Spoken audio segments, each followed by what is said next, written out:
Welcome all viewers. আপনারা এখন দেখছেন ডিজি শুভ টিপস ইউটিউব চ্যানেল ও ফেসবুক পেজ। আজকে একটা বিরাট আপডেট নিয়ে এসেছি অন্নপূর্ণা ভান্ডার নিয়ে। অনেকে কিন্তু অন্নপূর্ণা পোর্টালে কিন্তু অন্যরকম লেখা দেখাচ্ছে আন্ডার ইনকোয়ারি।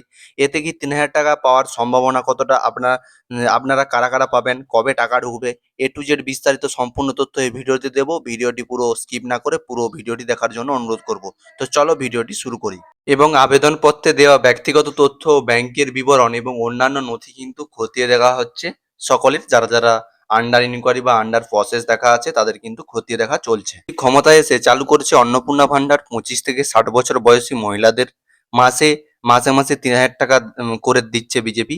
ইতিমধ্যে প্রথম ও দ্বিতীয় কিস্তির টাকা দেওয়া হয়ে গেছে, এবার তৃতীয় কিস্তির পালা। তার আগে হচ্ছে ভেরিফিকেশন।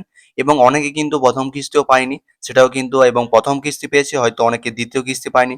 তো এবং আপনারা কোন কিস্তি পেয়েছেন অবশ্যই কিন্তু কমেন্টে জানাবেন, এবং প্রথম কিস্তি পেয়েছেন না কি দেখাচ্ছে এটা, সেটাও অবশ্যই কমেন্টে জানাবেন। হয়তো আপনি পেয়েছেন, হয়তো অন্য একজন পায়নি, তাহলে তাকে হয়তো পরবর্তী ভিডিওতে আপডেট দিতে এবং তাকে জানাতে খুব সুবিধা হবে। অন্নপূর্ণা যোজনায় আবেদন করার পরে স্ট্যাটাস চেক করতে গিয়ে অনেকের কিন্তু স্ক্রিনে আন্ডার প্রসেস বা আন্ডার ইনকোয়ারি, এই দুটো স্ট্যাটাসের অর্থ কি। এবং সরকারি তথ্য অনুযায়ী অন্নপূর্ণা যোজনাতে আন্ডার প্রসেস দেখানোর অর্থ হলো আবেদনকারীর জমা দেওয়া নথি তথ্য যাচাইয়ের কাজ কিন্তু চলছে।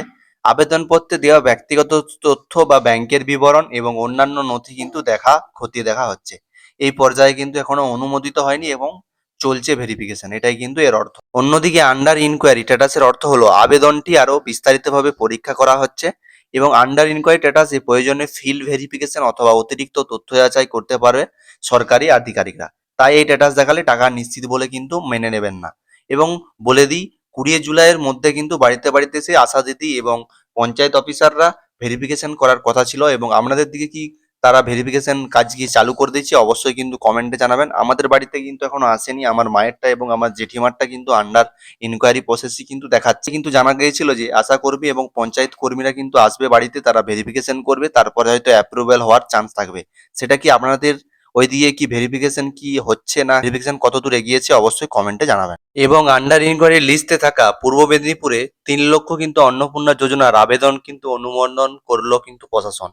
16 জুলাই থেকে তাদের ব্যাংক অ্যাকাউন্টে কিন্তু টাকা ঢুকতে শুরু করেছে।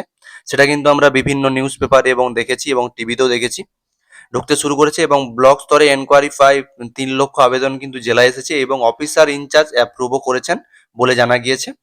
এবং অনেক মহিলারা বিক্ষোভ দেখান হলদিয়া বিডিও অফিসে ও নন্দীগ্রাম, এগরা সহ বিভিন্ন জায়গায় বিডিও অফিসে ক্ষোভ বা বিক্ষোভ দেখান। এবং এই জরুরি অবস্থায় ইনকোয়ারি শুরু হয় এবং 3 লক্ষ জনের নাম কিন্তু অনুমোদন পেয়েছে।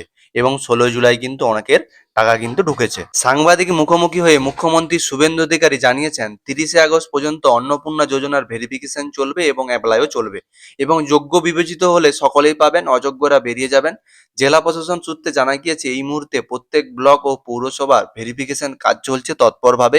যারা ফর্ম পূরণে ভুল করেছেন তারা কিন্তু এডিট অপশন পেয়ে গিয়েছেন অলরেডি, তারা কিন্তু ঠিক করে নিতে পারছেন।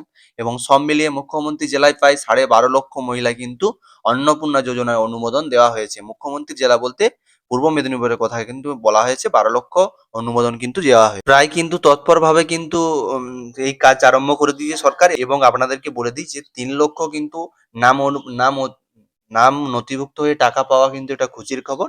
এবং দেখা যাক পরবর্তী আপডেটে কি পাওয়া যায় এবং অন্যান্য যাদের আন্ডার ইনকোয়ারি প্রসেস আছে তাদের কি হয়। তো যাচাই প্রক্রিয়া সম্পন্ন হলে কিন্তু আবেদনকারী স্ট্যাটাস কিন্তু পেমেন্ট প্রসেসিং দেখাবে এবং পরবর্তীতে হতে পারে, সাধারণত এই স্ট্যাটাস দেখানোর পরেই কিন্তু নাম নথিভুক্ত হয় এবং যোগ্য আবেদনকারীরা ব্যাংক অ্যাকাউন্টে ডাইরেক্ট বেনিফিট ট্রান্সফার ডিবিটির মাধ্যমে কিন্তু টাকা পাঠানো শুরু হবে। যোগ্য আবেদনকারীর অ্যাকাউন্টে মাসে কিন্তু 3,000 করে পেয়ে যাবেন।